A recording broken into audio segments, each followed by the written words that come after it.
No. Okay, so welcome to the Research Capacity Development Unit at the University of Johannesburg Postgraduate School. My name is Koketso Pila and I will be your moderator today. Please allow me to start off by thanking all our attendees for taking the time to join us. And most importantly, we would like to thank our presenter, Prof. John Maina, for his effort with preparing and giving this presentation. Before I officially introduce Prof. Maina to you, I would like to go over some housekeeping rules and some important information. And for the housekeeping rules, if you do have a question during the presentation, please raise your hand if you would like to speak or type your question into the chat box and I will then indicate to the presenter to address the question. The recording link for the session and the presentation slides will be uploaded on our Moodle communities by the end of the week. And also a feedback survey will be sent out during the session on the chat box. May we please request that you fill the survey out for us to get some insight on whether this workshop was useful and how we can improve in the future. So without wasting time, I will introduce our facilitator, Prof. Maina, by reading out his bio.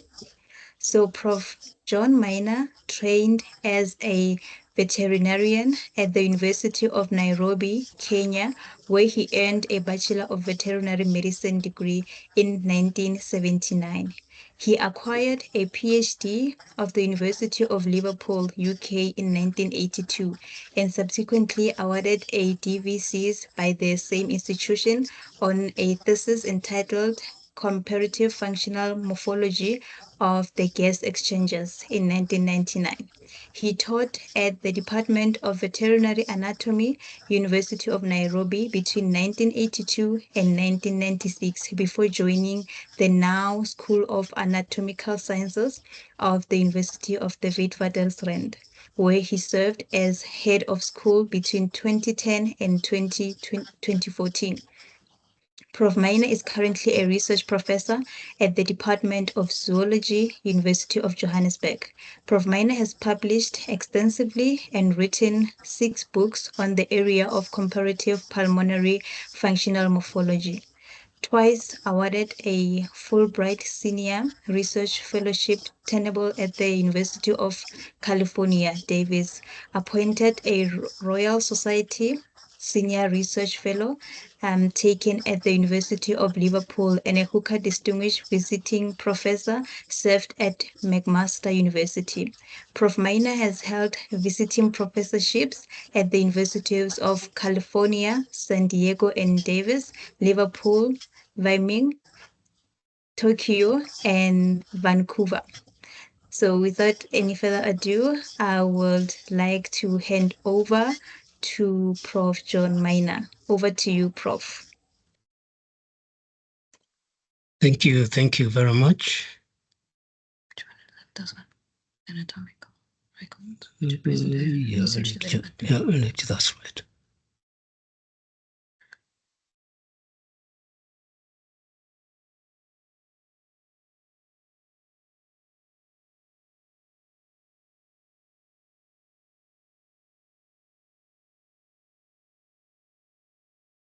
There we go.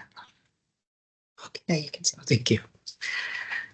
Good morning, ladies and gentlemen.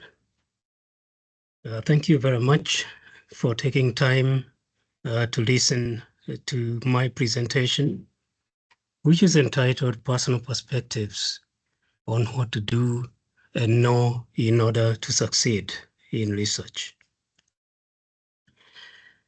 The starting question is, what is research? Research entails asking questions and finding answers. Depending on the kind of research you are embarking on, these questions would be who, where, how, when, what, and why, and even a combination of these questions. I found this very interesting statement in the internet, and it read as follows. Research is something truly awesome. It is when you find something you know very well won't change the way Earth is rotating, but you hope that it could.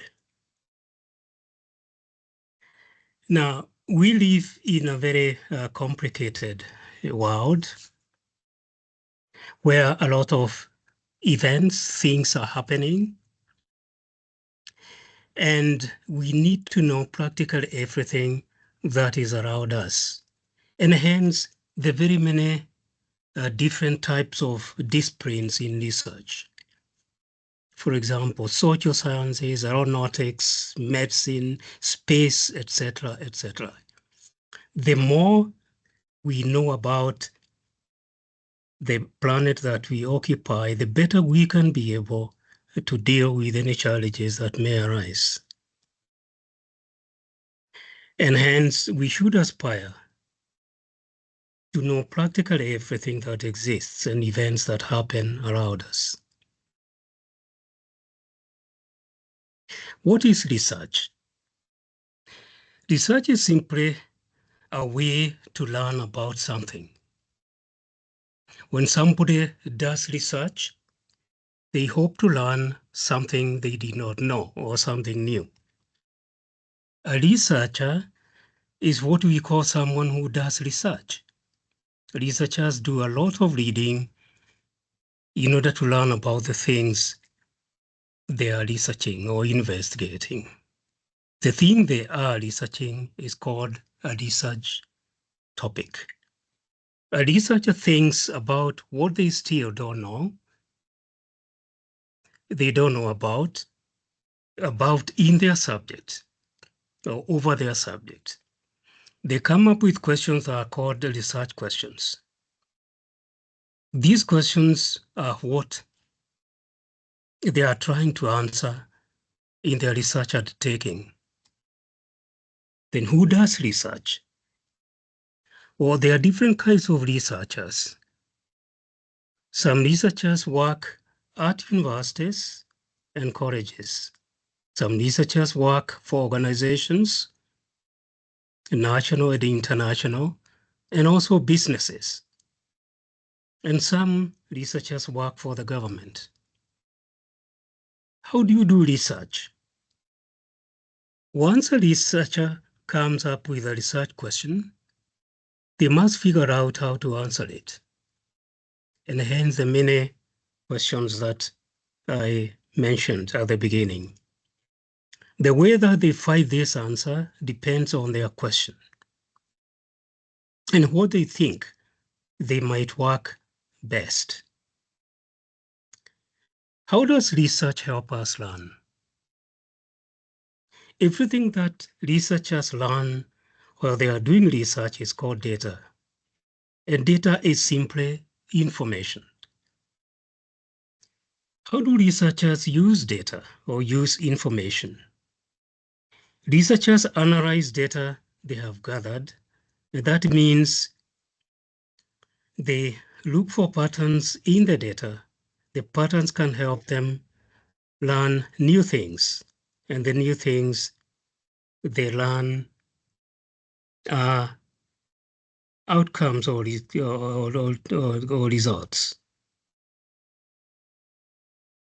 This is just a summary of a research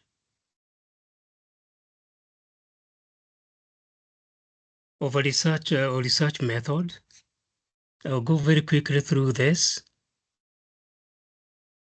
Starts with observation, research topic area, which has been identified. A hypothesis is generated as to what is expected, what might happen or might not. And a test or an experiment is identified that best answers the questions or question. The data that is acquired from the experiment is analyzed. And after the analysis, a report or reports and conclusions are drawn. And it is from this report and the conclusions that a paper, which I will talk about a little bit later, is prepared. The scientific method is an empirical method for acquiring knowledge that has characterized the development of science at least since the 17th century. So study of science, a scientific approach to events, conditions, and structures around us started quite a while ago. There has been changes, refinements, throughout the course of the scientific, history. What is the importance of research? Why is research important? It is simply to increase human understanding or human knowledge, enrich science, generate progress, improve quality of life, promote innovation, and share scientific findings with the general public. What are the 6 important aspects of research in our daily life? Research is important because it aims for the truth. It improves the quality of human life. It saves life, gathers necessary information, and explores aspects that concern or interest humanity in general. What are the 5 main purposes of research or goals of research? The primary purposes of basic research, as opposed to applied research, are documentation, discovery, interpretation, and research and development of methods and systems for the advancement of human knowledge. Applied research gives or yields immediate results that can be used by human beings to solve the challenges, any challenges that they pose. But the fundamental basis of research in general is a basic research, because it is at that level that the methods and the techniques are tested and refined. So although research is categorized as basic and applied, the 2 areas of research work together very, very closely. How do you respond to the following question? Why is research important? Write a compelling, significant statement. Why is what I'm doing important? Identify the research problem and explain why it is significant. Provide evidence for its importance and highlight its potential impact on future research, policy, or practice. It is only after you have done all those things that you can prove to yourself and to everybody else around you that you have thought through about the research that you are undertaking. What are the 2 major types of research? Remember, I talked about basic and applied research. These are 2 categories of research, and these are qualitative research. This is subjective. It seeks a human experience as a narrative. And most of the research in areas like psychology will fit into this category. Then we got quantitative research. This is objective. It seeks to statistically make inference from a sample to generalize to extrapolate to the larger population that one is investigating. What is the importance of research? Throughout history, the entire wealth of research findings has led us to this very point of human civilization. There has been challenge along the way, and it was simply looking at the issues critically and analyzing them that we have been able to resolve some of these challenges. Research is fueled by curiosity, and in fact, it is what keeps human beings, moving forward. I can remember in the 80s when, in fact, the human population on Earth was about 4 to 5 billion individuals. And it was felt that we had reached the end of the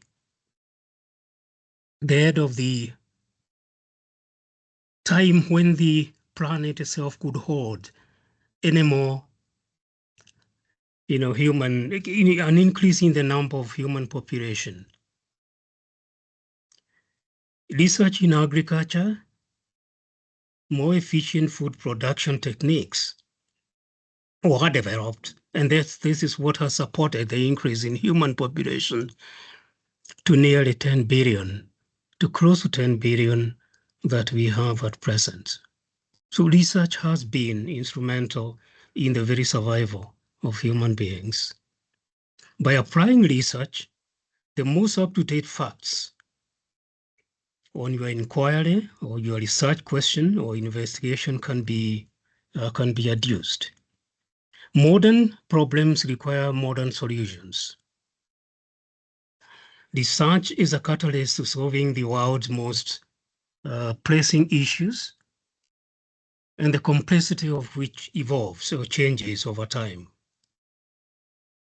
Research provides us with the latest information and knowledge to reliably and confidently make decisions and solve problems that we meet. Research provides a solid basis of formulating thoughts, views, and policies. If you have done research, you can speak confidently about something you know to be true. It is much more difficult then for somebody else to find shortcomings or flaws in your arguments after you have presented solid, reliable data after doing research. Over the past century, basic research has led to some of the most commercially successful and life-saving discoveries, and these have included laser technology, vaccine development, drug development, invention of the internal combustion engine, and development of radio and television, among others. Research helps in business success by discovering and seizing opportunities. This is not the time when one thought that they could just get up and start a business. Research is very important. You want to know who your possible clients are, what their purchasing power is, what their likes and dislikes are before your business can succeed. How do you improve your research skills? Well, start with the big picture and work your way down. Start with a simple internet search to get you started. Online resources are a great way to get a general idea of a subject, even though they are not always correct. They usually give a basic overview with a short history and any important points. Now, when I talk to my students these days, they find it very difficult how we survived without computers. If I wanted to check an article in a journal during my early times, I had to walk to the library, go through all the volumes of that particular journal, and look for the article in the journal itself. These days, all you have to do is have access to the internet, and all the information you need really is on your fingertips. Please take advantage of the technology. But validate the information that you get from various sources. Not all the information is trustworthy. The internet is a large zone where everyone can see whatever they want or write whatever they want. Wikipedia was started basically for that, to allow people to say what they want.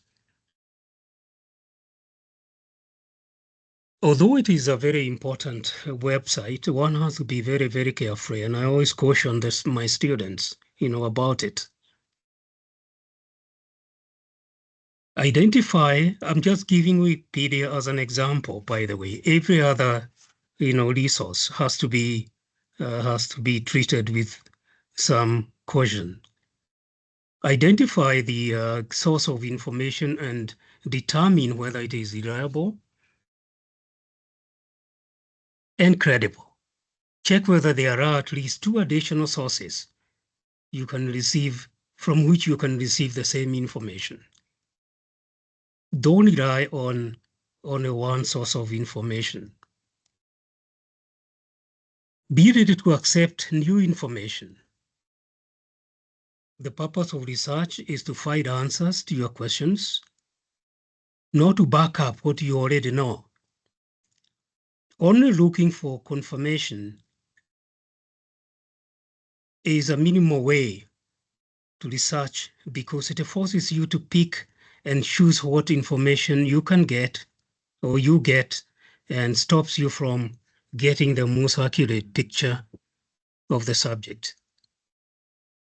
When you do research, or when you are reading about research, keep an open mind to learn as much as possible. Stay focused and organized. You'll come across a lot of different material during the process of data gathering from the internet. You must keep all this information organized in some way so that you don't lose anything or forget to mention something properly or accurately. Bookmarks in your browser, index cards, and a bibliography that you can add to as you go are good examples or good tools for your writing. And you make sure that you don't miss something that you noted a while back. The fact here is, in research, one has to be, as the heading says, to be focused, to be careful, to be meticulous, and all these, other subjects that make somebody, succeed, whatever they are undertaking. Who has a potential and is likely to succeed in research? Those individuals with intellectual curiosity, they love to learn new things in depth and in detail. Those people who take time to look for research opportunities by talking to advisors, senior or graduate students who are in your department or who you work with, staff, members of staff, as well as professors, especially those whose work interests you or is of interest to you. If you are willing to volunteer, say like a lab assistant, without pay, it will improve your chances of getting invited to participate in research projects. People want to see your potential. before they can offer you any opportunities or chances to work in their research project. The people who succeed in research are those who have high tolerance failure. Those able to bounce back tirelessly from repeated failures with fresh ideas and an inexhaustible dream to succeed. I always tell my students, research is called research for very good reasons. You don't search for something that you know where it is located.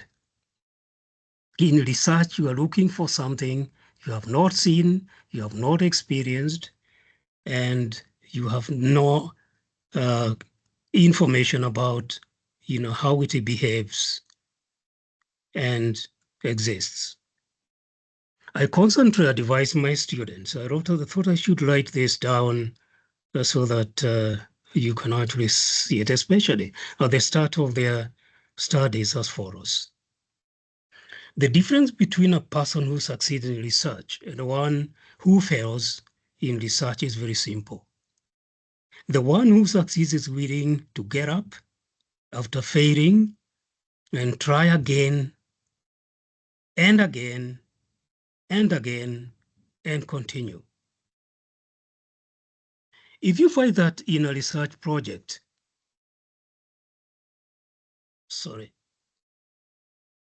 if you find that in a research project that you are undertaking, results jump at you, that is, they come at you very easily without too much effort, there is either a problem with what you are doing or how you are doing it.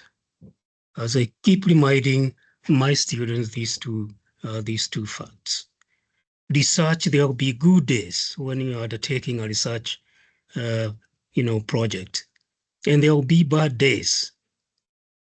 And it is the tenacity that carries you over those bad days that will make sure that you succeed in research.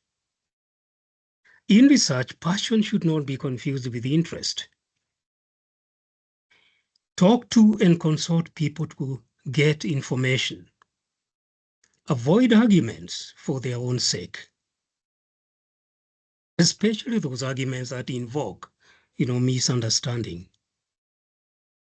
Conduct with your colleagues, with your fellow students, conduct informative conversations so that you end up gaining something and hopefully passing on something to them during the discussion.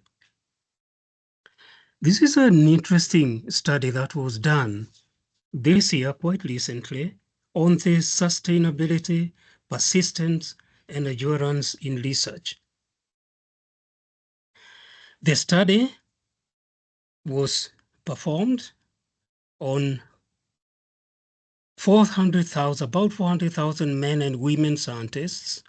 It was done on the database, I think it was Scopus, the publication, patterns of about 400,000 men and women from 38 OECD, countries who started publishing in STEM disciplines. The STEM disciplines are science, technology, engineering, mathematics, and medicine between the years 2000 and 2019. It showed that 1/3 of them quit science within 5 years of having authored or written or published their first paper. And almost a half, 50% of them left research within a decade. That is the paper, that's the paper that I'm talking about. It was published this year. Although the gender gap narrowed with time, overall, women were more likely than men to stop publishing, though this varied between the STEM disciplines. Women were about 12% more likely than men to have left science after 5 or 10 years. By 2010, only 29% of the women in the group, that is the 400,000 group was still publishing, compared with nearly 34% men. The reason for stopping publishing or quitting or leaving research was follows. Some of the people moved to less research-focused institutions. Taking a job, some of them took a job in the industry where research was not a part of their responsibility. Some of them switched to an administrative role and tenure status. That is, some of the people are not confirmed in their positions, and salaries were significant drivers behind the decisions for them to vacate. A lot of times, women were not recognized as collaborators on published work. I'm going to say a little about this down a few slides. What are research ethics? Research ethics. Research ethics provide guidelines for responsible conduct of research. Additionally, research ethics educate and monitor scientists performing research to ensure a high level ethical standard. The following are a general summary of some ethical principles in research.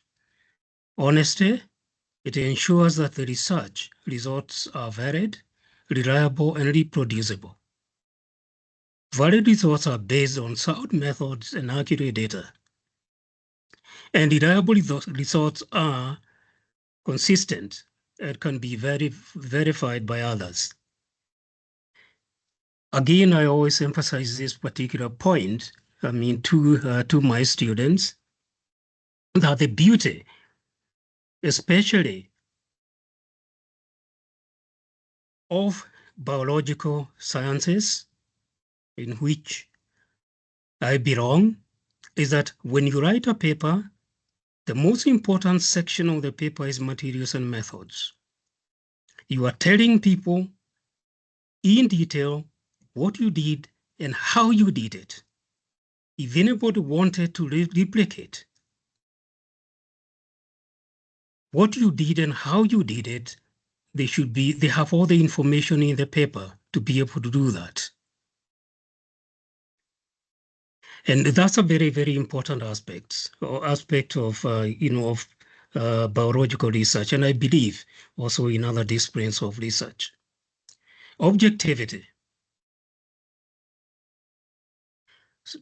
One must try to avoid bias in experimental design. Data analysis, data interpretation, peer review, personal decisions, grant writing, expert testimony, and other aspects of research. Bias is an inherent feature of all of us. And one has to try to avoid driving your results toward what you would want to see. It's a very, very important. Being objective is very important, if you are going to do clean and thorough research. Integrity. Keep your promises and agreements to your colleagues, the people you work with or you work for. Act with sincerity. If an experiment doesn't work, own up to it and ask for an opportunity to repeat it. Strive for consistency of thought and action. This is something that one has to build in themselves, and it will hold you in good stead in your future research endeavors. Carefulness. Avoid careless errors and negligence. Carefully and critically examine your own work and the work of your peers. Keep good records of research activities. Now, that's a very important point. Keep a lab report. And this, as I tell my students, must be done in a book, not pieces of paper that can be lost or misplaced. This is very important because these days, people are having their research questioned after many years of having done it. If, for example, plagiarism, doctoring of the data is suspected, the only way you can defend yourself is if you had kept your results now very, very meticulously and very, very carefully. Do not throw the lab books, after you have finished a project. Keep them for as long as you are engaged in research. Openness. Share data, results, ideas, tools, equipments. You might have some, your neighbor might not have those same equipments, and even resources.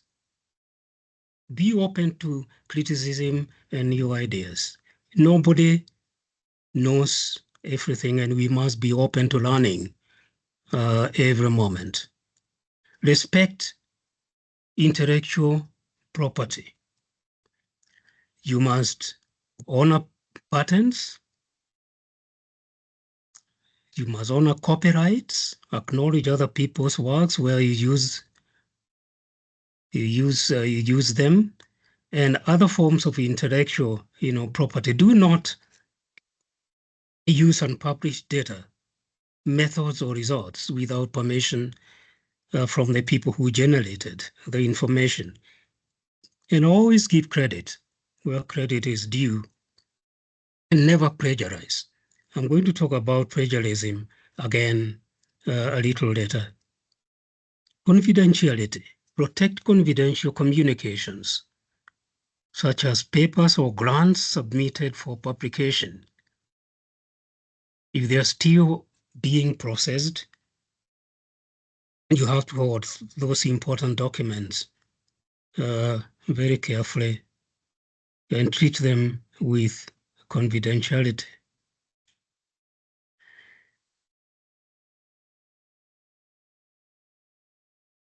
Research misconducts. What are research misconducts? Well, fabrication, that is making up data or results. Falsification, that is manipulating research materials or changing or omitting data or results, such that the research is not accurately presented in the research method. I go back to the word bias, which are used. If you stuck on what the results of a research project should look like, you are more than likely to be tempted to change your data, to doctor your data, to omit some data that do not support your theory or your expectation.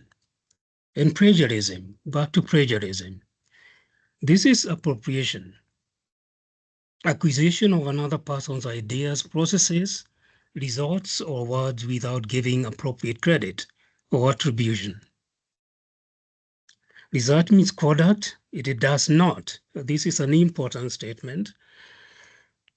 It does not include honest error or differences of opinion. This will happen. As I say, we are all human beings and we are subject, to making mistakes from time to time. It is when one deliberately takes somebody else's data or changes their own data so that they mean something different that that becomes, quite serious. Again, continuing with plagiarism, it comes in many forms, some of which are more severe than others. They range from rephrasing someone's ideas without acknowledgement to stealing a whole essay or a whole write-up or a whole thesis. This has happened from time to time. The five most common types of plagiarism are global plagiarism. What is called global plagiarism? That is passing off an entire text by someone else as your, excuse me, as your own work. Verbatim plagiarism, that is directly copying somebody else's work, word for word, without, of course, acknowledging the source. Paraphrasing plagiarism, rephrasing somebody else's ideas to present them, to present them as your own. Patchwork plagiarism, that entails stitching together parts of a different sources to create your text or what you claim to be your text. Self-plagiarism, this is an interesting aspect. Recycling your own past work. You cannot copy your own past work word by word. You really cannot. That is plagiarism. It's difficult to believe that is, but it is. AI or artificial intelligence assisted plagiarism. This has become quite common in the recent past with programs like ChatGPT and others.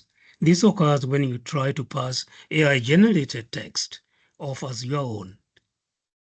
AI-assisted plagiarism can take various forms. It includes global plagiarism, which we have just talked about, and patchwork plagiarism, which again I have mentioned. Except for global plagiarism, these types of plagiarism are often accidental. Results from failure to understand how to properly quote, paraphrase, cite your sources, and cite your sources. If you are concerned about accidental plagiarism, a plagiarism checker can help. In the university, practically every department helps the students. I know for one, there is a document that explains what plagiarism is and how to avoid it. And in the departments, there will be somebody in charge. At least we have that in Department of Zoology, of plagiarism, and the students can approach the individuals if they need clarity on the matter or if they need assistance on how to avoid plagiarism. Okay, note the following.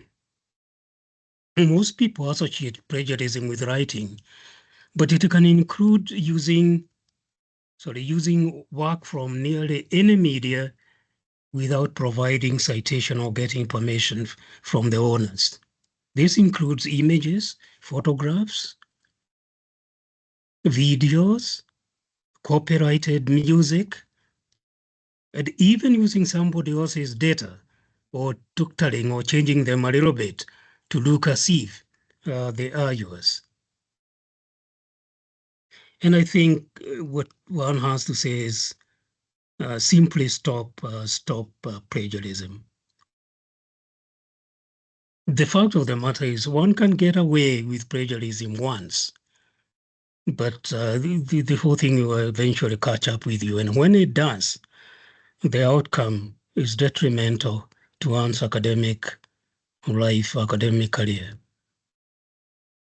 I'm going to give you one example of plagiarism, as well as a situation where somebody was not included in a publication in a finding because it happened to be female. It involves these individuals: Rosalind Franklin, Francis Crick, James Watson, and Maurice Hawkins. I'm sure now you know these are the people who are working on the three-dimensional configuration of the DNA, the double helix. The discovery of DNA double helix 70 years ago was only one of the most important findings, in science. It opened up a world of new science, particularly the field of genetics. It also sparked disputes as to who contributed what and who deserved or deserves, credit. Much of the controversy comes from a central understanding that James Watson and Francis Crick, the first to figure out, work out the DNA shape, store the data from the scientist Rosalind Franklin.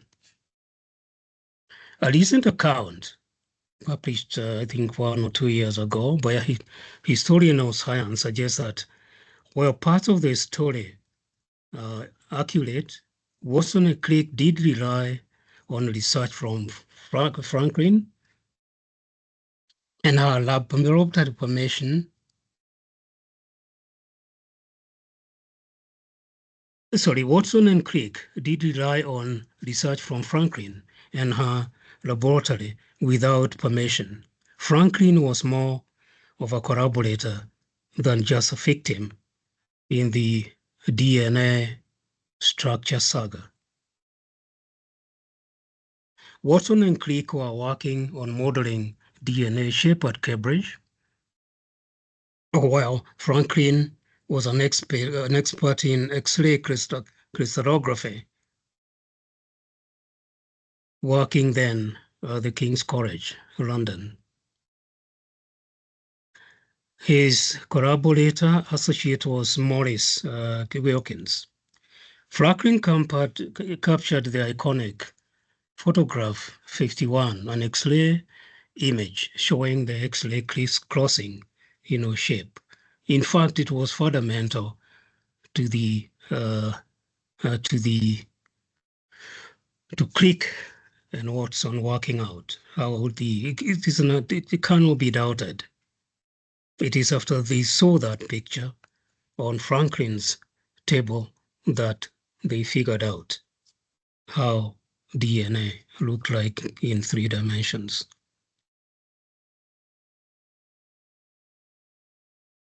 Now, Howard Markle, the historian of medicine at the University of Michigan, wrote a book, quite recently, and believes that Franklin got ripped off. I'm just citing his words by others, and they cut out in part because she was Jewish women in a male-dominated field. I hope that is something that does not happen and will not happen. Watson, Crick, and Morris were, as you know, awarded the 1962 Nobel Prize in Physiology or Medicine for the discovery concerning the molecular structure of nucleic acid and the significance for information transfer in living material. Unfortunately, Rosalind Franklin died at an age of 38, at the early age of 38 from cancer. And it is believed, in fact, it is out of exposure of X-rays during her work that might have precipitated, the cancer and her demise at a remarkably early age. The story teaches quite a lot, that mistakes are being made and they do need to be corrected, for the future. Collaboration.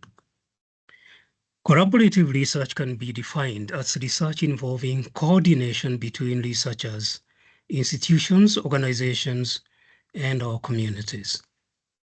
When researchers from different fields come together, they can challenge each other's assumptions and generate new ideas that would not have been possible if they were working in isolation. Overall, research across fields is essential for advancing knowledge and solving the complex problems facing humanity today. Personally, collaboration has been very, very useful in my own research activity, especially especially with regard to my work that entails gas exchanging processes in all kinds of animals, and I have found collaborating with engineers, especially those in aerodynamics, the flow, very, very, very meaningful and very useful. It is something I would encourage people to do, to pursue, to seek, as much as you can. There is no discipline, whether it is scientific or in social sciences, that can answer all the questions without borrowing and begging from others around somebody. By partnering with institutions, international research collaboration significantly enhance academic quality and reputation of universities. And by partnering with institutions and researchers worldwide, universities can be exposed to diverse pools of knowledge and expertise. Research collaboration benefits are the ability to share research expertise, increase productivity and efficiency, and enhance the quality, most importantly, the quality of research. Can I publish research without a PhD? The answer is yes. You can publish in academic journals without a PhD. While having a doctoral degree can enhance your credibility and open more opportunities, many journals accept submissions from researchers, professionals, and even students who have valuable findings or insights, to share. I'll give an example of that in the next slide. Can I get a PhD by publishing papers? Yes, again. While some universities accept an extensive body of published papers as part of a student's doctoral work, worldwide, traditional thesis-based approach is still the main method of earning a PhD. Why should I publish my research? Well, publishing a research paper can have many advantages for researchers, and these include advancing your career, being recognized professionally. It also offered close attention to people working in your field to invite you as collaborators. Of course, you are cited, you become more visible. You have a greater impact on the society by the work you do. It makes your work more credible and trustworthy and enhances your professional development. It inspired you to pursue future research and make contributions to the field. To the field. The tips on formulating a good research paper are the following. Write the title after you have written your paper and abstract. This is very important. Now remember, your title of the paper must cover the contents of your paper. In fact, most of the words in the title of the paper are the so-called keywords. That will be very useful to a reader to retrieve your paper from the internet or from the journals. Include all the essential terms in your topic. The keywords again. Keep it short and to the point.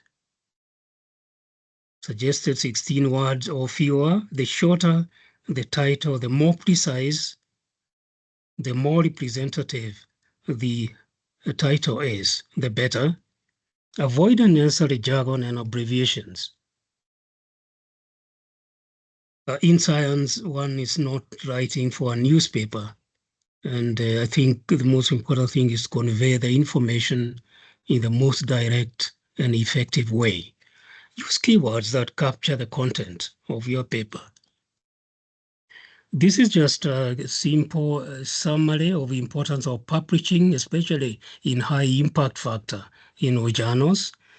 I'll come back to, I'll mention impact factor in a short while.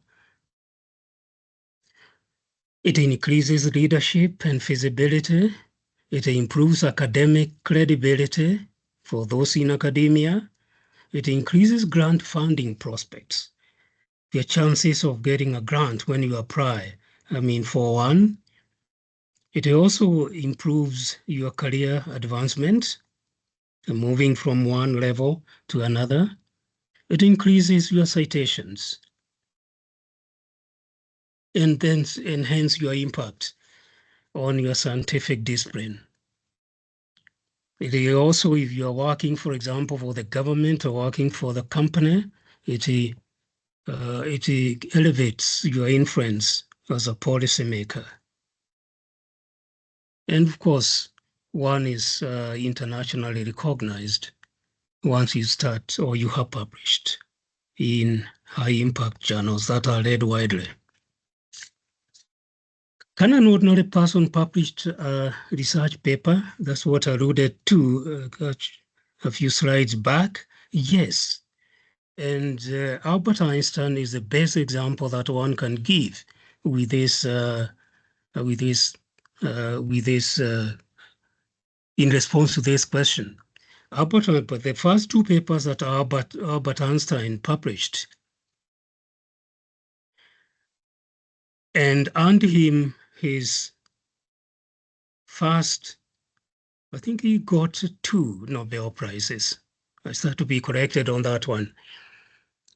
He was still working in the patent office in Bern, Switzerland. He was not in a university at all. And to the best of my knowledge, he joined the university when he moved to the United States. So it answers the question, yes, you don't actually have to be wrong. An ordinary person, as long as they have something important to say that is considered to be meritorious, can publish. Of course, it's much easier if you are affiliated to an academic institution. So the answer is it is possible for someone to publish a research paper independently without being affiliated with an academic institution or research organization. How do I go Prof. about Maina, Yeah. can I disturb you for a moment? We have a hand up from Omotosho. I don't know if you would like to take the question. Yes, I can do that. Okay. Omotosho, your mic has been enabled. Please unmute and ask your question.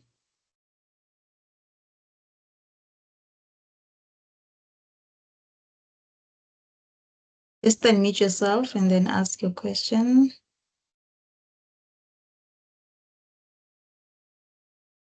Sorry, I'm sorry, I cannot hear. Okay. He says he will ask after the presentation, at the end of the presentation. So I think you may continue. Sure, that's perfect. That's okay. How do I go about publishing a research paper?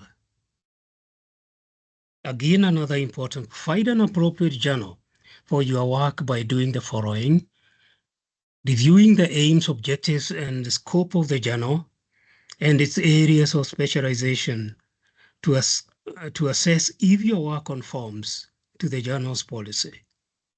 Consider the peer review process, the impact factor of the journal,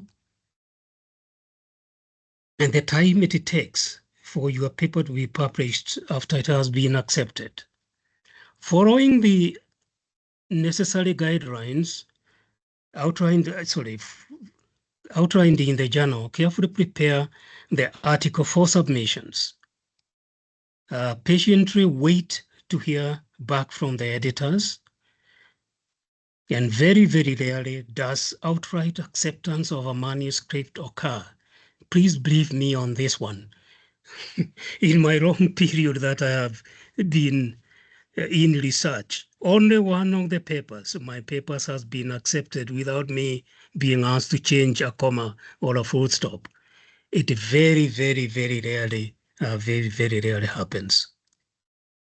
If the reviewers recommend revision, do so carefully, respond without being evasive, be honest, clearly respond yes, clearly to all their questions and suggestions.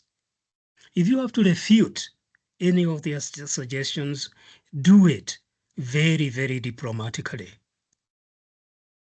Very, very diplomatic. The reviewers are trying to make sure whatever you report in your paper is correct. And they also have a job, a job to do. They should actually be accepted as, as helpers, as assistants to the person writing the paper or trying to publish the paper. Is publishing research hard? Getting research published is a time-consuming task. It can take months for journals to get back with your to get back to you, and even then, with a rejection of your paper. That makes it even more frustrating. The process even more frustrating. But don't give up. Keep on trying and you improve your ability and your chances as you get to learn the art of publishing. Is publishing a big deal? Successful publication of research brings attention to scholars and their institutions. Also, it may bring more research funding, as I just mentioned, and ensures individuals' progress in their field. What happens even when you publish a research paper? Again, you get things like professional recognition, prestige. You can get your chances of getting a research or research funding is enhanced, and you are more likely to be invited as a collaborator or a speaker in a conference.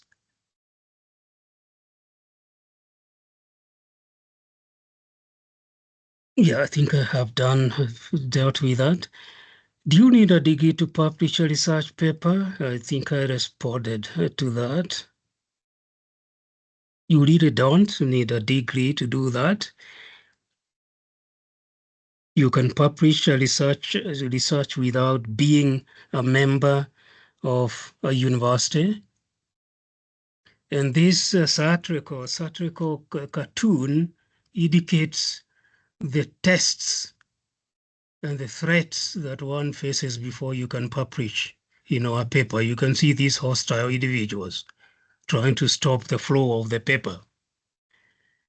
Usually, I think this is an overemphasis of the fact. I mean, people are not that hostile. Most of the viewers, are there and are very helpful in trying to get the publication, improving the quality of the publication. Publishing a research paper can be a difficult process for several reasons. Academic journals have high standards for quality, originality, and significance, especially those that have high impact factors. Tips on formulating good research paper title. I think I've been through this. Let me go to this particular point. Any paper submitted to a proper journal is subject to rigorous reviewing. If the paper has quality enough to pass the review, it may be very well published. The timeline for publication, the shortest turnaround time, especially with priority or hot topic research, is about 9 weeks. However, it may take up to 20 or more weeks, depending on the amount of revision, the number of revision needed, and the processing speed of the editorial team. So one has to be patient. Once you have published the paper, there's very little you can do until you hear from the publisher. Until you hear from the editor or editors. How to publish your research in a journal? The step one is to choosing a journal. as I said before, it must be relevant to your kind of research. It might be of the standard that you require. Publishing in a predatory journal is really a waste of time and effort. I'll talk about predatory journals a little bit later. So you must write your paper, making your submission, and going through the peer review process. That is, you must respond to all the queries and recommendations that the referees have made. And of course, once the paper is accepted, it goes into the production process, a print. These days, and again, I talk about these days because, when I started my research, those were the days that I talked about before. I do remember in one of my papers, I had to wait for 18 months for the paper to be published, to appear in a journal after it was accepted. And that doesn't actually make sense. Within those 18 months, you can imagine maybe what I had written was history. These days, a paper will appear electronically as soon as it is accepted, and that is very good. It's very, very good indeed. What is published research called? Original research articles are the most common type of journal article. They are detailed studies reporting new work and are classified as primary literature. They are the most reliable kind of literature, scientific literature, because they have undergone rigorous review process. You may find them referred to as original papers, research articles, research or just articles, depending on the journal you are consulting. Responsible publishing, publish in order to advance research and scholarship, not to advance your own career. If your career is advanced as a result of your doing research, that in fact is a bonus. Avoid wasteful and duplication publication. That in fact falls into the area of plagiarism. If you try to publish the same paper in different journals or even in different versions in different journals, that's plagiarism. Competence. Maintain and improve your own professional competence and expertise through lifelong education and learning. Take steps to promote competence in science as a whole. These are personal decisions that one must actually make and follow. Know and obey relevant laws and institutional and government policies. And more care, if you are in biological sciences, show proper respect and care for animals when using them in research. Do not conduct unnecessary or poorly designed animal experiments. In biology, we have had for a long time to defend the use of animals, in research. And at times, we don't succeed because, abuse of animals is not something that is just a story.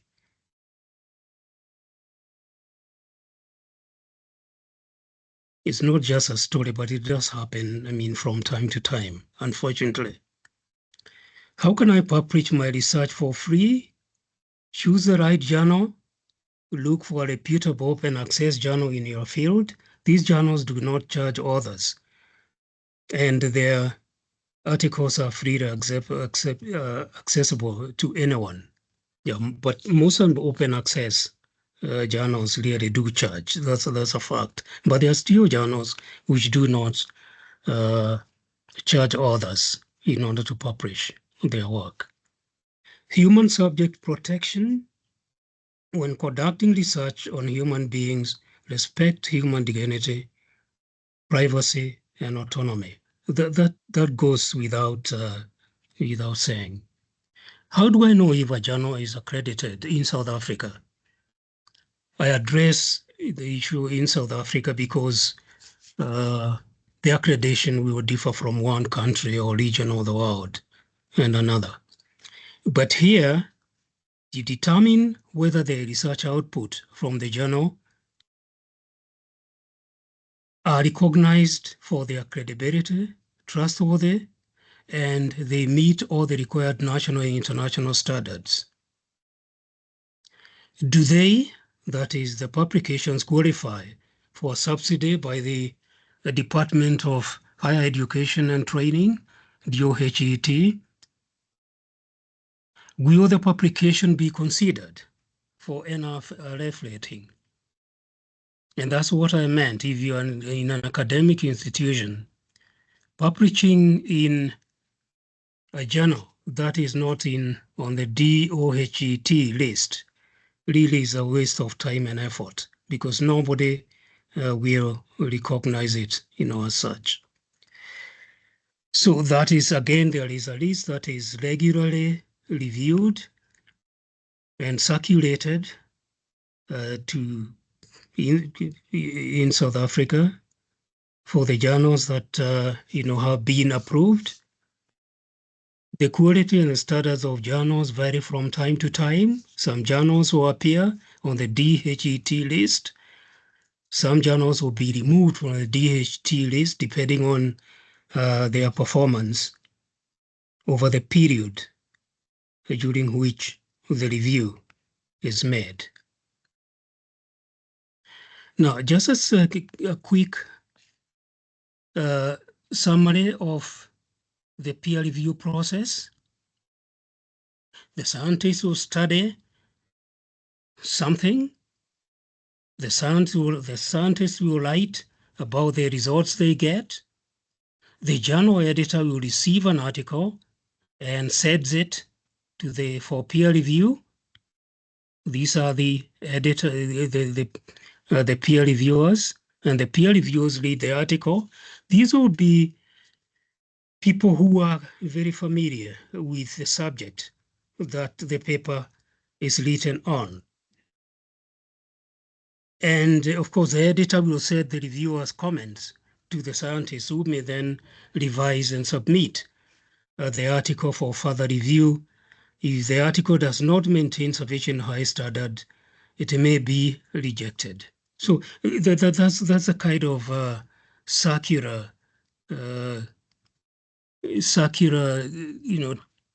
turnaround process through which, papers, have to undergo. And if the article is eventually accepted, then it is published. Peer review and publication processes are time-consuming, frequently involving more than a year between submission and publication. One has to be patient. The process is also highly competitive, as I have said. And for example, I have just cited two journals. For example, the highly regarded journal Science accepts less than 8% of the articles it receives, and the new journal, New England Journal of Medicine, publishes just 6% of its submissions. The rest of the papers, of course, are rejected. Many fields outside of science also use peer review to ensure quality. So I don't want you to have the opinion or the view that this is only done, in biological sciences. I think even in history and other disciplines, they have a process of making sure that the quality of the work published is up to the standard. Publishing or perish is something I would like to say a few words. We got a few Star Trek or cartoons about the need to publish if you are in an academic institution. In academia, the maxim or the principle, publish or perish, is a threatening reminder that Regarding the pressure on publication, publish your research or risk losing your job. That, in essence, is what it means. Despite the cynicism in the maxim, in the principle, the phrase makes an important point. Doing research, publishing the findings, hypotheses and theories and lines of reasoning, and the evidence relevant to them is critical to progress of science, and you are being part of the academia. Really, one does not have to be threatened with losing a job in order to publish. The academic world is there to increase knowledge, and the most direct way of doing this is generating new knowledge by doing research. It is not something that one has to be threatened with perishing or losing a job, in my view. Open access. Let me say a few words about open access. It's a relatively new process of publication. What is open access publishing then? The principle of open access, the principles of open access are set out in the Berlin Declaration of Open Access to Knowledge in the Sciences and Humanities. This was signed or published in 2003. And that's what I meant about not being too long ago. The declaration has been signed by many international organizations and academic research institutions. It states the following: our mission of disseminating knowledge is only half complete if the information is not made widely and readily available to society. Open access is a publishing model for scholarly communication that makes research information available to readers at no cost. You can access the paper. You don't have to pay anybody for you to do that, as opposed to the traditional subscription model in which readers have access to scholarly information by paying a subscription. This subscription can be made by the universities through the libraries. I'm sure most of you are familiar with this, and it helps quite a lot. Not everybody can afford, to pay for publications. When I try to access papers, they ask me to pay, $50, per paper, and clearly that's unaffordable. A publication is defined as to be open access when there is no financial, legal, or technical barriers to accessing it. That is to say that anyone can read, download, copy, distribute, print, search for, and search within the information, or use it in education for teaching purposes, that is, or in any other way within the legal arrangements or agreements. Open access journals perform peer review and then make the approved contents freely available to the world. Their expenses consist of peer review, manuscript preparation, and of course the server space where the papers are stored.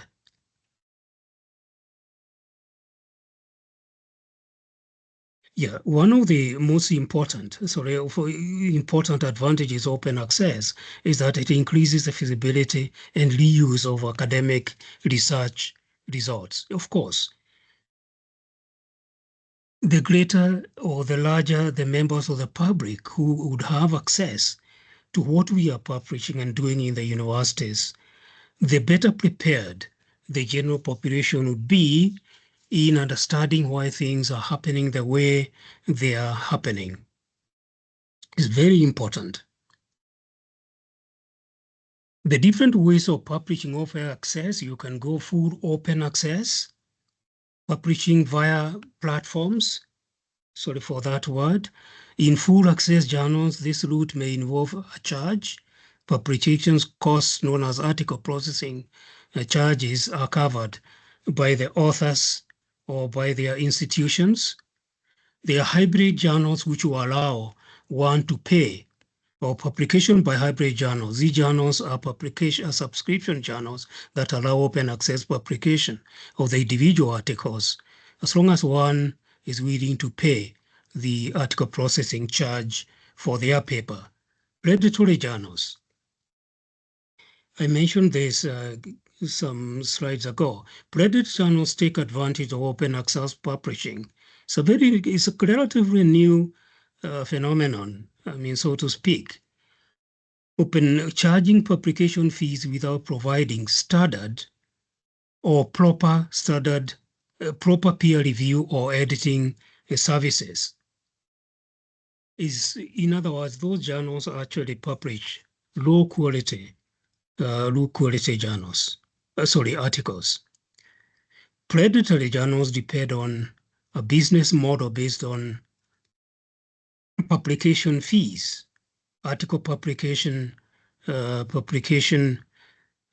fees, as do many reputable open access journals. However, a serious open access journal will usually charge a fee only once they have decided to accept the article based on the results of the peer review and not in advance. And predatory publishers use questionable tactics to profit from scholarly research. They exploit faculty and students by soliciting, by requesting articles, often through spam mails, and usually request payment for publishing in advance. And of course, the quality of the journals is subpar, or it is very, very poor. Retraction of papers. I think this is another thing that I felt I needed to mention. In academic publishing, it's a very, very sad situation when it occurs. In academic publishing, a retraction is a mechanism by which a published paper in an academic journal is flagged to being seriously flawed to the extent that their results and conclusions are unacceptable or unreliable. Retraction alerts or informs readers to publications that contained erroneous data, that their findings and conclusions are defective, and reasons for article retraction. In some cases, it might be just honest mistakes. It might be as a consequence of ethical misconduct, authorship issues. They might decide, remember like the case I mentioned of Rosalind Franklin, when she was actually left out, deliberately, although it wasn't actually authorship, it was a Nobel Prize. I think the two things are the same. A peer review flawed, or the peer review doesn't actually, happen, or it is reported to have happened when it did not. Copyright, issues. There was no agreement between the author and the publisher stating exactly who owns the copyright of the published work. Non-disclosure of conflicts of interest, that also does happen. Ethic violations, for example, if somebody was doing research on animals and did not have their research proposal go through the animal ethics committee of the institution, a paper can be or will be, by most journals these days, be rejected. And the retractions have increased tremendously in the recent years. In this study, in the year 2023, as many as over 10,000 papers were retracted. I said that this is very, very unfortunate for the reason that even when a paper is retracted from a journal, it continues to be cited because some people will not have seen the retraction. So the damage would already have been done. It clearly is much better to have the retraction. At least it helps some people because nobody will deliberately cite a retracted paper once they, will cite a paper once they have seen the retraction. Unreliable data may result from honest, as I mentioned before, honest error or from research misconduct, either of those. If it's an honest honest error, people will understand and hopefully forgive. Approximately 500 to 600 are retracted each year on average. But note, for the year 2023, more than 10,000 were retracted. Incidentally, those papers, in fact, most of them were retracted from journals published by the same publisher, Hidawi. Now, approximately on average, papers are retracted each year, either because of scientific misconduct or honest error, and many of these retractions are due to the data that has been fabricated, falsified, or even plagiarized. Again, as I mentioned, 10,000 retractions were made in the year 2023, unfortunately. How can one identify a predatory journal then? Article processing charges are very, very low in order to attract more submissions. There's missing information with regard to the journal review or publication processes. You can't find that in the journal or in the internet. That is not stated. That's not given. Promises of fast acceptance and review and publication times. In other words, promises of fast turnaround times. Predatory journals are characterized by questionable or missing peer review. The journal will be accepted as it was written, which is totally unacceptable, without going through the review process. Is the journal indexed in established databases you conduct literature searches in your subject area? Check that. Does the journal provide a digital DOI, a digital object identifier, for all articles? Remember, journals have to apply for DOIs. Every journal has a unique number, the DOI, which you can use to access the article. Does the journal have an international standard serial number, ISSN? Does the journal clearly state the open access fees and licenses? That should appear in the internet or in the journal itself. If it's published as a hard copy. Is the journal affiliated with a reputable research institute or research society? If it is, that's strengthening the case for your considering publishing in that journal. Article processing charges, again, I have mentioned that, very low. Are the editors and editorial members? Does the journal give full traceable contact details of these individuals? Well-known researchers and or those who are affiliated with reputable institutions tell you that the journal is a good one. Is the publisher well-known in your research field? Have you consulted your peers or supervisors to find out whether what the view and opinion about the journal really is? Check if the journal or publisher is a member of the Committee or Publication Ethics, COP, or is listed in the reputable directory open access journals. That does help. Evaluate the journal's website, test links, and the DOIs. Are they broken or are they fake? Publishing in a predatory journal, as I said before, is a waste of time and your effort, and potentially damages your reputation. Without academic editorial practice, predatory journals publish and disseminate inaccurate unfortunately, scientific information. Reputable journals follow a peer review process, a rigorous peer review process.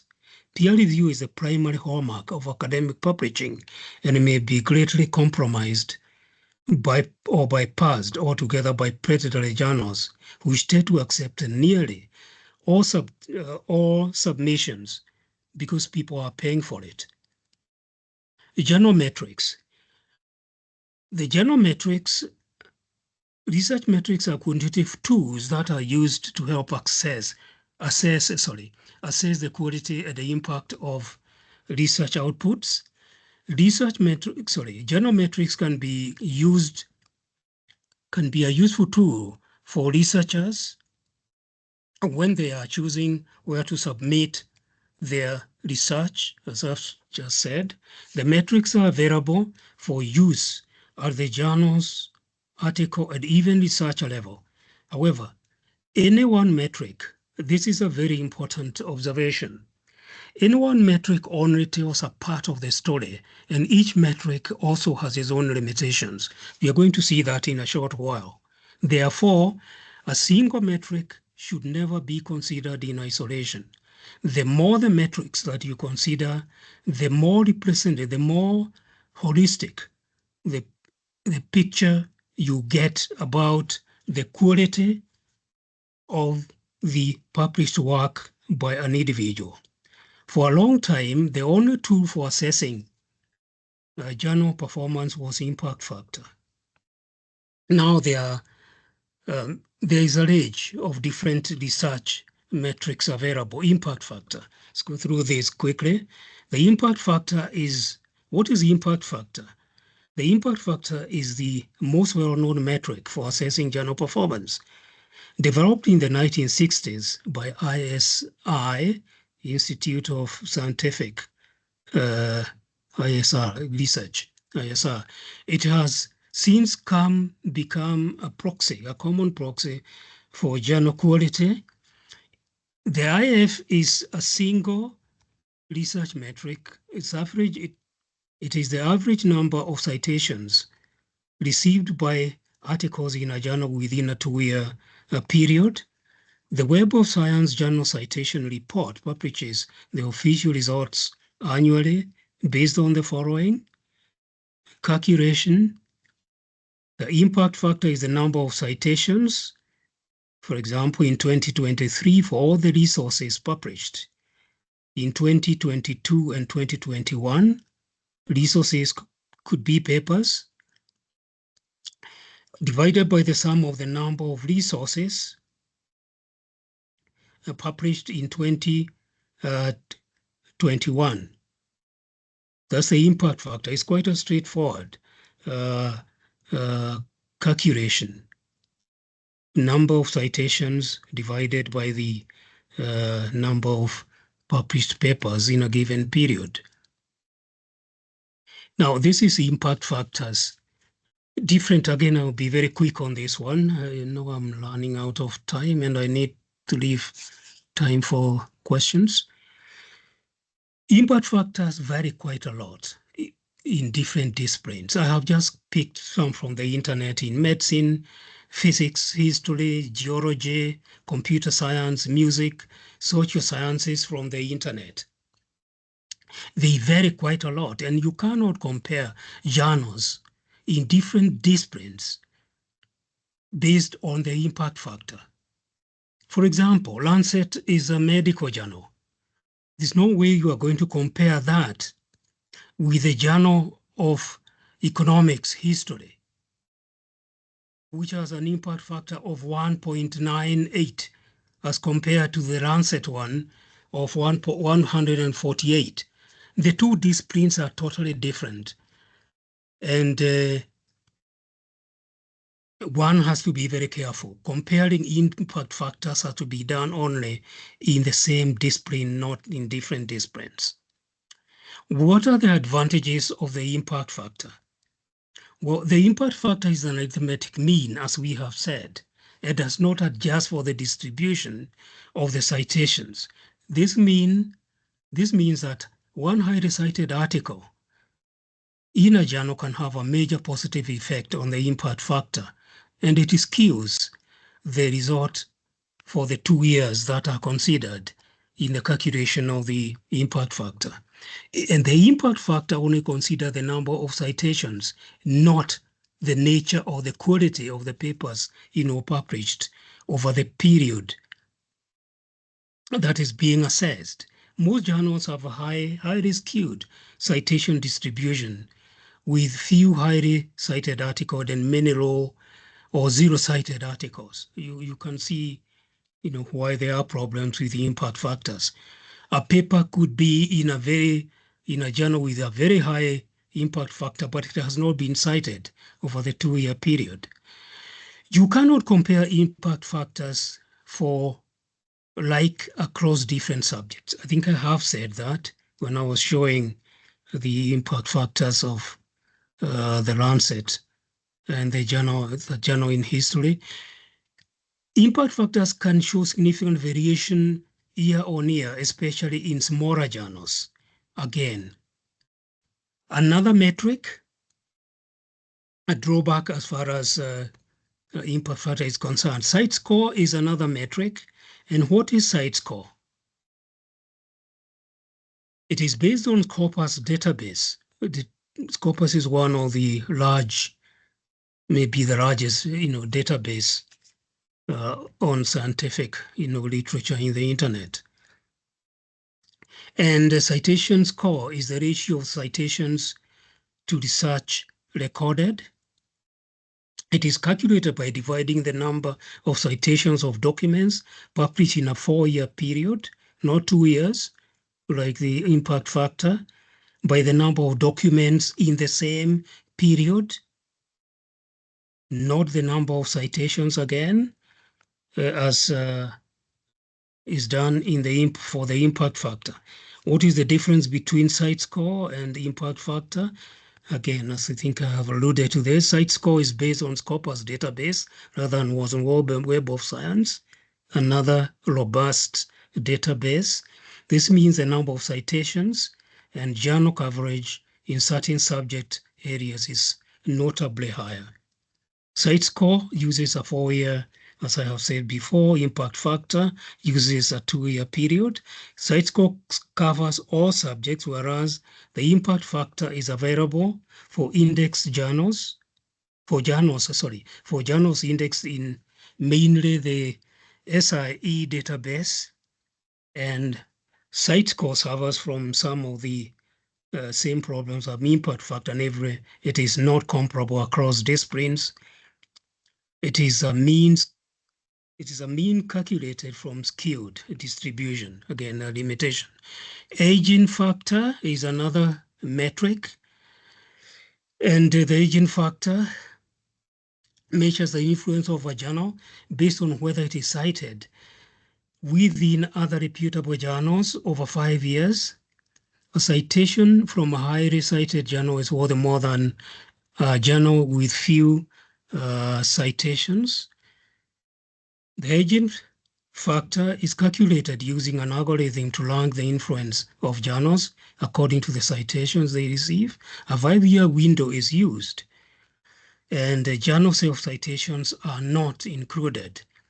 And the number of citations of 1 year to content published in Journal X in the period in the previous 5 years weighted is divided by the total number of articles published in the Journal X with the previous 5 years.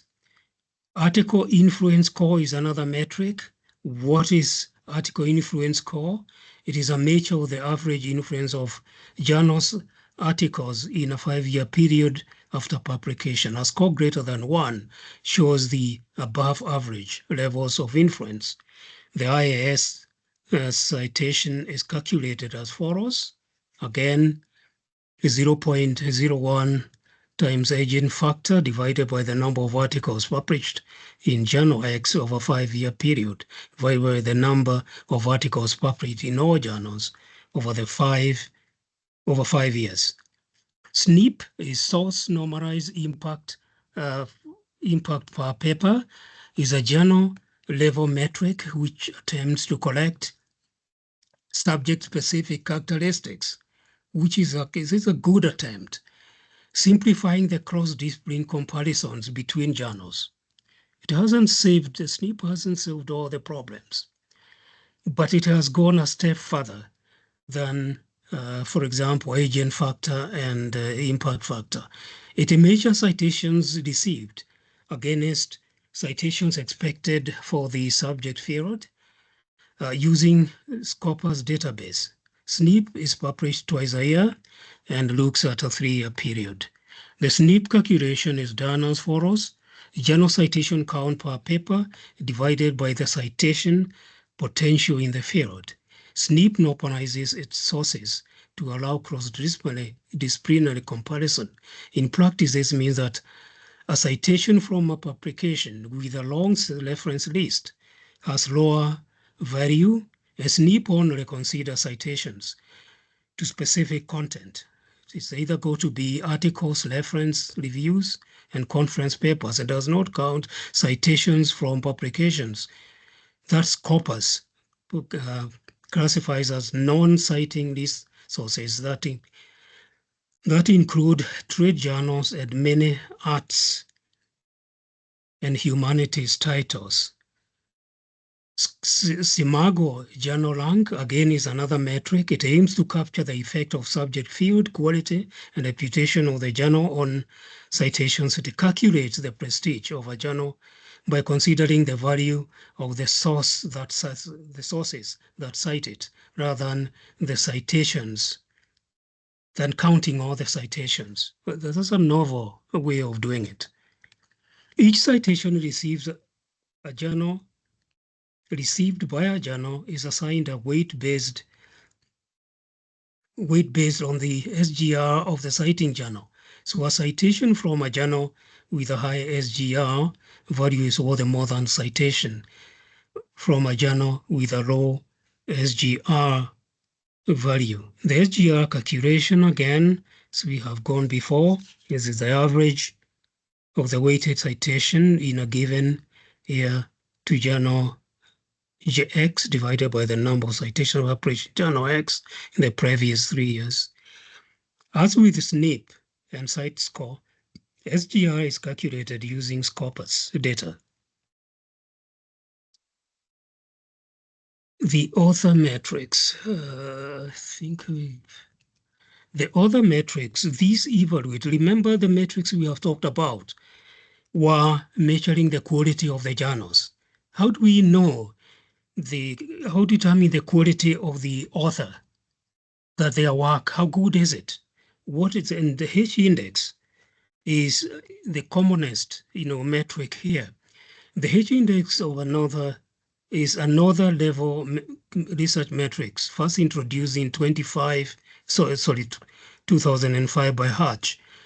The H index attempts to measure the productivity of a researcher and the citation impact of their publication. The basic H index calculation as follows: if you have published 10 papers that have each been cited 10 times or more, you have a H index of 10. That is what is being illustrated in these graphs here. The main advantage of H index is that it is skewed. It isn't skewed upwards by a small number of highly cited papers. It also isn't skewed downwards by a long tail of poorly cited papers. And people tend to have faith in H index rather than, other based, metrics. The H index rewards authors whose work is constantly or continuously well cited. A handful of well cited citations can have a major effect on the H index. What is the main advantage of H index? Results can be inconsistent, a disadvantage. Normally, the larger the database, the higher the H index calculated from it. Therefore, a H index taken from a Google Scholar will nearly always be higher than one from Web of Science, Scopus, and PubMed. It's worth noting that as Scholar is an uncurated data set, it may contain duplicate records of the same article. And that is why people tend to take H index based on Scopus, WebWord, Findex, and PubMed. We tend to trust them more than from the Google Scholar.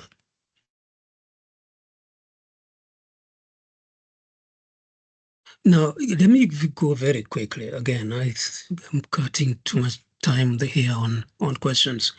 Scientific and scholarly academic databases. I'm sure you know quite a lot about this. These are the internet resources where you can get a lot of information. Whether you are writing a thesis, dissertation, research paper, it is important to thoroughly survey prior literature and research findings. You should look for trusted resources, particularly peer-reviewed research articles. The databases are important repositories of research findings. An important question, where can I find scientific article and how do I know what has been published? Academic databases, also known as scholarly or scientific databases, are vast repositories, collections of academic resources, research articles, papers, journals, books, conference proceedings, scholarly materials that are related to various academic disciplines. The databases serve as centralized platforms for research, student, professionals to access high-quality peer-reviewed information and conduct academic research.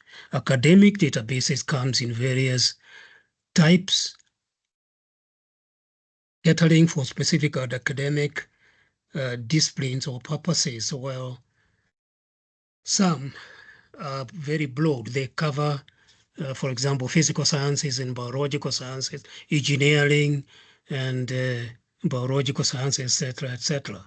Popular examples of academic databases are PubMed, that's for medical research, IEE, Explore for engineering and technical, for engineering and technology, JSTOR, or for humanities and social sciences, ELIC, for education, PsycInfo for psychology, MathSciNet for mathematics, and Web of Science, Scopus, and Google Scholar for multidisciplinary sciences.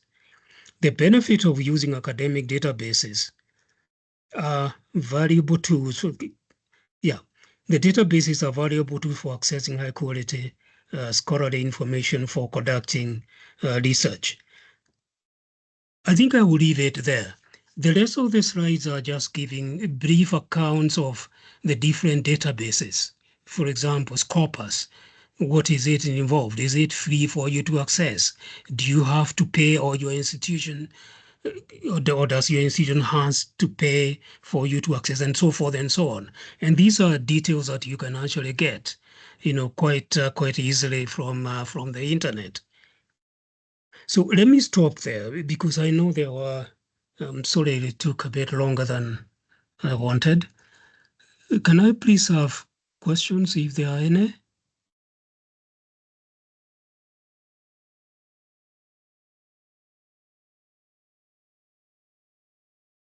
Okay, thank you very much, Prof. Maina, for that presentation. It was very insightful and detailed. Let's take the questions now. Everyone who has a question, you can either raise your hand or you can type your question in the chat box. We will start with Omotosho, who had their hand up earlier on. You may unmute yourself and ask your question.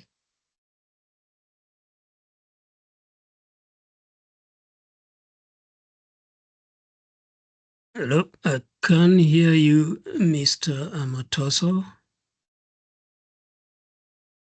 I also can hear him. He's still muted. If you can unmute yourself and speak.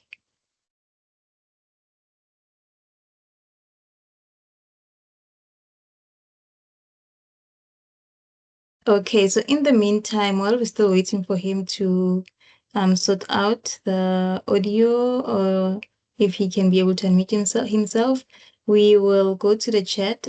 Prof, there is a question on the chat from Prayer. And Okay. Prayer was asking, how do you know which international journals are credible and not predatory? I think you have addressed the question, Prof, but then there is a follow-up question that says Okay. from Prayer, if you have published in credible journal and the journal now starts showing predatory tendencies, what do you do as a researcher to safeguard your integrity? Is it necessary or worthwhile to withdraw your publication?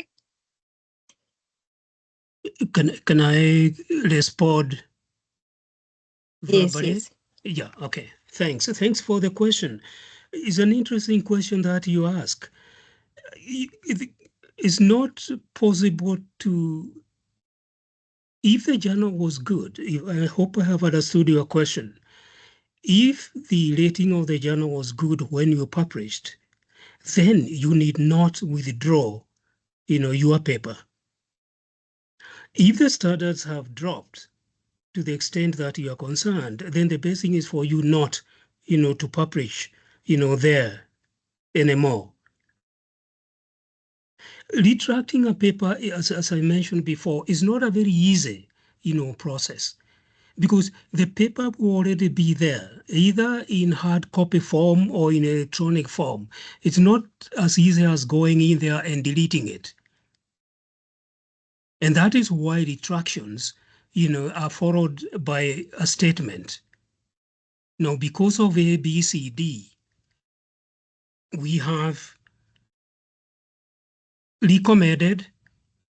I think the editors and the publishers are more affirmative than I'm saying. We have decided that the paper is no longer reliable to be cited by anybody. I'm trying to keep it very simple. I don't know whether I have answered your question. You don't have to worry if the standard of the paper, of the journal was good when you published your paper and the standards drop for whatever reason. That rarely happens, to be quite honest. Drop, the best thing you can actually do is not to publish there. Because as I said before, when you published in a predatory journal, or a journal with a very poor reputation, so to speak, you are wasting time and effort. If you, for example, sent a CV, you are applying for something, a position somewhere, the first thing people would do is look at the list of the journals that you have published in. The most unfortunate thing would be, in your particular case, is that the person reading the paper might have come in when the journal was, in fact, had very, very poor rating. They might not know, in fact, that between year A and C, the journal was okay. If it is somewhere where you can actually defend and explain, then you'd be very fortunate. I hope I have answered, the question.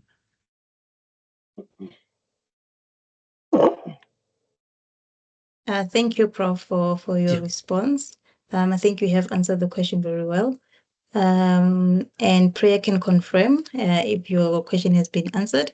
And Omotosho, I managed to enable his mic, so can you go ahead and ask your question? All right. Thank you so much, ma'am. And a very big appreciation goes to Prof for this wonderful presentation. Presentation is so timely for me, and I found it very interesting and very educative. I want to personally appreciate Prof for this presentation, for sharing that You're knowledge most welcome. with us. All right, sir. So I wish we can have this another semester again so that it serve as a reminder, and for some of us that are new, we can also learn because I'm also working on putting some papers together. So coming across this is a very great opportunity for me. Another thing I appreciate about Prof presentation is that he incorporated some frequently asked questions, which makes life more easier for one to understand. Most of the questions we would have loved to answer, we would have loved to ask, Prof already analyzed them and put the question in the slide and gave the kind of detailed answers to those questions. That is very, very appreciated. Very nice. I really appreciate it. My question is just two questions. I wanted to know if we can, if there's any way we can get to know if a paper is being retracted, if a paper is being retracted. Then secondly is about collaboration. We talked about collaboration during the presentation that we should collaborate internationally. How do you handle collaboration? I have an idea I want to share with somebody. Is there a guide? And we have a guide on how to handle you want to share your idea with someone in the international body. Yes, it's good to be honest. How do you, I just want to see, is there a guide to say about that? Thank you very much. Mr. Motoso, I'm sorry I did not quite hear your question. The last one was about collaboration. Is your question, we'll go to the first question. Is your question is how do you find collaborators? Is that the question? Hello? My first question is that, can you hear me, sir, please? How do you know if a paper is, if it's, how do you know the same paper is being retracted? How do you know that this paper maybe you're working with, is there a way that you can get to know that? Okay. Let's take the first one. The first question, I'm repeating this so that I'm sure that I answer your question correctly. The first question is, how do you know a paper has been retracted? Is that correct? Yes, bro. Yes, good. Bro. Yes, sir. Good. Unfortunately, this is the most unfortunate aspect, as far as retraction is concerned. What the journals will do is that they will write a statement in the journal. If the journal is published in hard copy form. For example, at the end of all the articles in that issue, they will write paper such and such, has been retracted. They try to keep it very simple because the data has been found to be no longer reliable. The unfortunate thing, about it, and I think I did actually mention this, is that very few people see the retraction. So you will find that retracted papers continue to be cited long after the retraction has been made. So the damage that, plagiarism and cheating in science does by way of, retraction is something that is totally unacceptable. Totally unacceptable. So I don't have a specific answer to you that you can go into the internet and maybe search papers that have been retracted in, say, 2024. There is a company, and I forget the name, it's an organization, maybe not a company, that in fact documents retractions of scientific papers. And they do actually indicate which these papers really are. I have to be honest with you, Mr. Matoso, I have not had I have not, searched. I think I have been so trustworthy that, I have assumed that in my own field of work, that nobody is cheating and the retractions are not taking place. Let me just mention this before I finish with answering that bit of the question. In biological sciences, and I start to be collected because it might also happen in other disciplines, I can talk only about what I'm most familiar with. And I did mention this. The section of the paper that you write on materials and methods, you write it to the extent that is so clear that whatever you did can be replicated by anybody who suspects or who doesn't not trust your work. So people in biological sciences think twice before they actually plagiarize. I'm not saying that plagiarism does not occur in biological sciences. That is not what I'm saying. But it would not be like in other disciplines, where, you just write a paper. I'm not sure that I'm sorry to be using subjects here. In mathematics, you have materials and methods. You just write a mathematics paper, full stop. Now, in biological sciences, you say what you did and how you did it. If you use a chemical, what was the concentration? What was the temperature of that concentration that you used? Because it could change the results that one gets completely. Sorry, Mr. Motoso, can we go to your second question about collaboration? Prof, thank you so much. I think I was able to pick those up from the question you already answered. I was just trying to find out how do you share your idea with a collaborator with respect to the example you gave to us, whereby the lady, the story of a lady, I was just asking if there is a guide on how to go about that. You sharing your ideas with collaborator, but it's fine. I think I can figure out some of those questions and you already answered. So thank you so much. Bro. Yeah, again, I'm having problem with hearing you, Mr. Motoso. But let me just make a general comment about collaboration. One has to be very careful when you are seeking collaboration, or when you have been, invited to collaborate. First of all, you must be convinced that there is something innate for you. What I mean by something innate for you is you are going to learn something new. You are going to get information that otherwise you would not have been able to acquire yourself. You also trust people. You have to trust people. That at times people will just be looking for a research idea from you. And once you have actually told them something, they simply, the whole invitation to collaborate, goes away.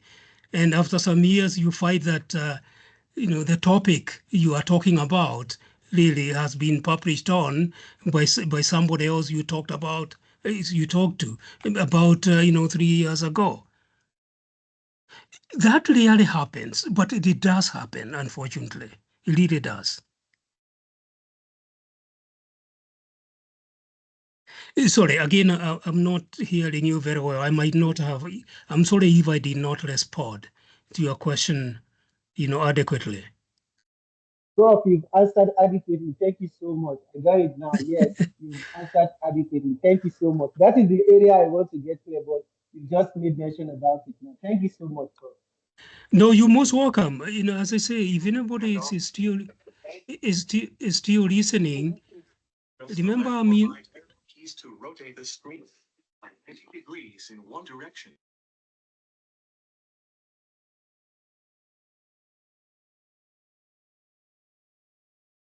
Hello?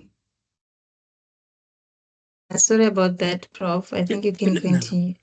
Okay, no, that's fine. I was just going to say, if you give me just 1 second, that if anybody would like to talk to me about what I have said, remember I'm in the Department of Zoology, and you are most welcome to call me, to send me an email, and we can discuss some of the things that I have mentioned today.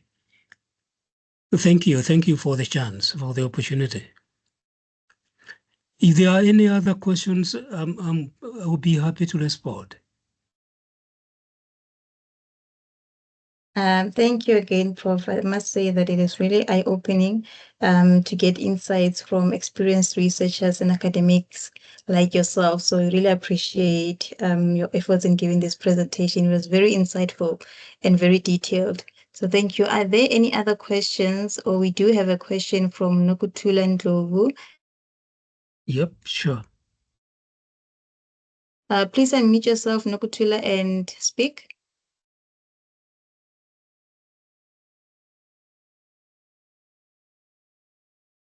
Nokuthula Ndlovu, you may unmute yourself. Oh, yes, we can hear you, yeah? You are muted again. Hello? Yes, hello? Hello? Yes, it's not a question, by the way. It's just to Okay. appreciate. It's just to appreciate the way Prof has presented the content you. of his Thank you. presentation. I think I've learned a lot. Thank you so much. Thank you. Thank you very much for listening. Thank you. Indeed, we have learned a lot, Prof. Any other questions? I see we don't have any hand that is up. It is just, yes, we don't have a hand up, and we do not have any questions on the chat. So I think if we do not have any questions and we do not have any comments, we can now close the session. And once again, thank you to everyone that has joined us today. And most importantly, thanks to Prof. Maina for such an insightful presentation. We really appreciate your insights, Prof. And this presentation was eye-opening. Okay, I think I'll give a chance to Dimakadzo. There's a hand up from Dimakadzo. Sure. Dimakadzo, you may unmute yourself and ask your question. Apologies, it wasn't a hands up. I was trying to do the clapping hands emoji. I'm sorry. Okay, no problem. Can I please take a minute just to thank you for inviting me to this talk, to this lecture. Thank you. Thank you. Yeah, most welcome, Prof. Thank you for honoring our invitation. Thank you very much. And just a reminder to everyone to please complete the survey form that is on the chat. I'm going to post it again for the last time. May we please request that you complete the survey out so that we can inform us about the workshop. So thank you very much for everyone that has joined us, and thank you to Prof. And with the absence of comments, questions, then we can close the session. Prof, can I please ask that you share the presentation with me so that I can share with all our attendees today?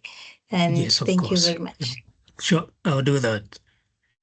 Thank you. Thank you, and have a nice day. Thank you. Have a nice day, further. Thank you. Thank you, Prof. Thank you, Prof. Bye. Bye. Thank you.